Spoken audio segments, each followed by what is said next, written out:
सुंदर रामानंद जी आ देखा ना पगड़ी कैसे बांध के बैठल है रव में भरल बा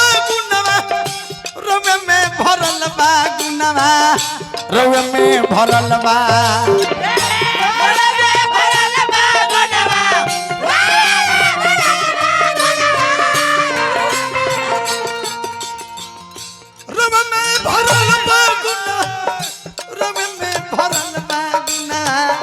रव में भरल बा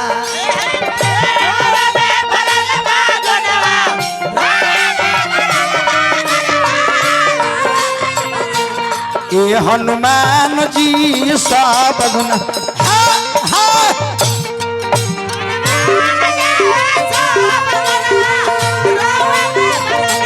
ये हनुमान जी सब गुणवा रउए में भरल बा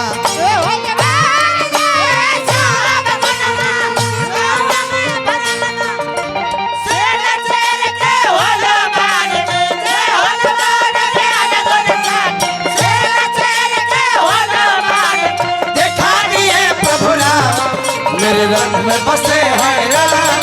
मेरे तन में बसे हैं मेरे रंग में बसे हैं राम मेरे रंग में बसे हैं सीना चीर के हनुमान जय हनुमान ज्ञान गुण सागर सीना चीर के हनुमान दिखा दिए श्री राम मेरे रंग में बसे हैं राम मेरे तन में बसे हैं मेरे रंग में बसे हैं राम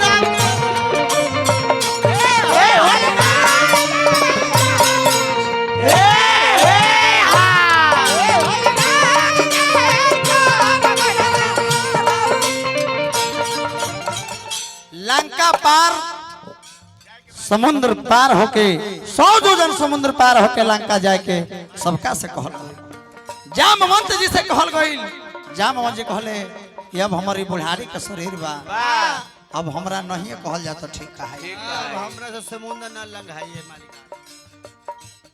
अंगद जी से कहल गई बाली के पुत्र अंगद जी से अंगद जी कहले कि जाए में हमरा संदेह ना हो लेकिन लंका से वापस आवे में हमरा शंका बा कहले कि काहे हो तो बाली के पुत्र अंगद आ रावण के बेटा अक्षय कुमार एक गुरु आश्रम में शिक्षा दीक्षा लेते रहले आ जब मन करे तब अंगद अक्षय कुमार के मार दे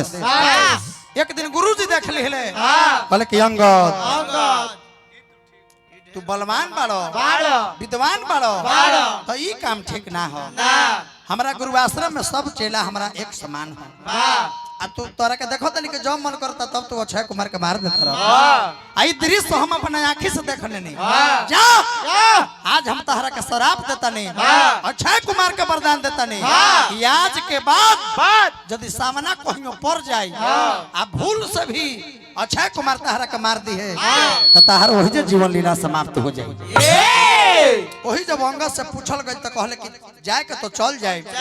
लेकिन लंका से आवे के हम गारंटी हम ना दे कब भेटा जाइए कब मार दी है कोनो गारंटी ना वही हनुमान जी गइलन हमने के मुन्ना भैया मुखिया जी तनिया मंच पे मुखिया जी एक कार्यक्रम के कराए में जितेंद्र भैया संजय भैया मुखिया जी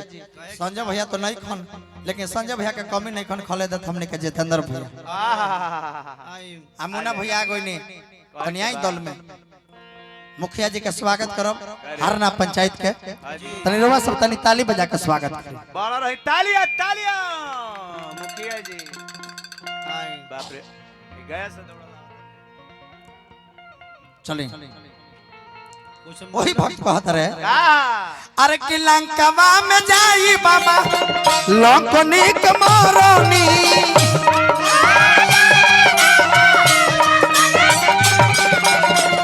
राम रंग बाजा के छक्का छोड़ावनी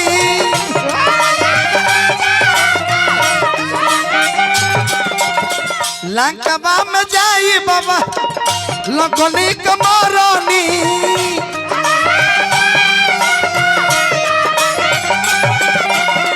राम रंग बाजावा के छक्का छोड़ावनी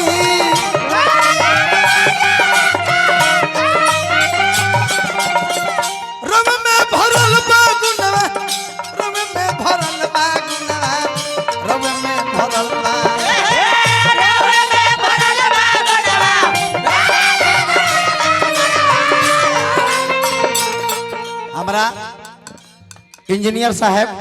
हमने के रमेश भैया कुर्था गरीबों के मसीहा जान बनसन नेताजी के तरफ से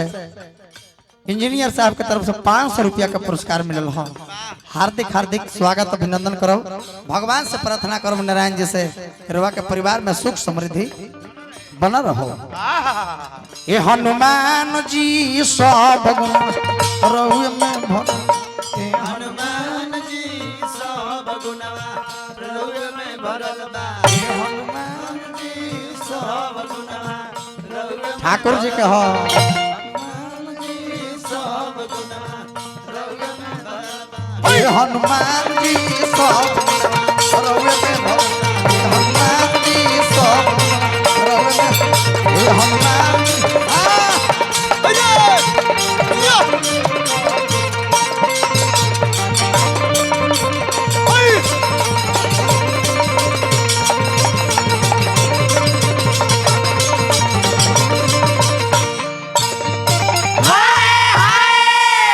सारे जगत को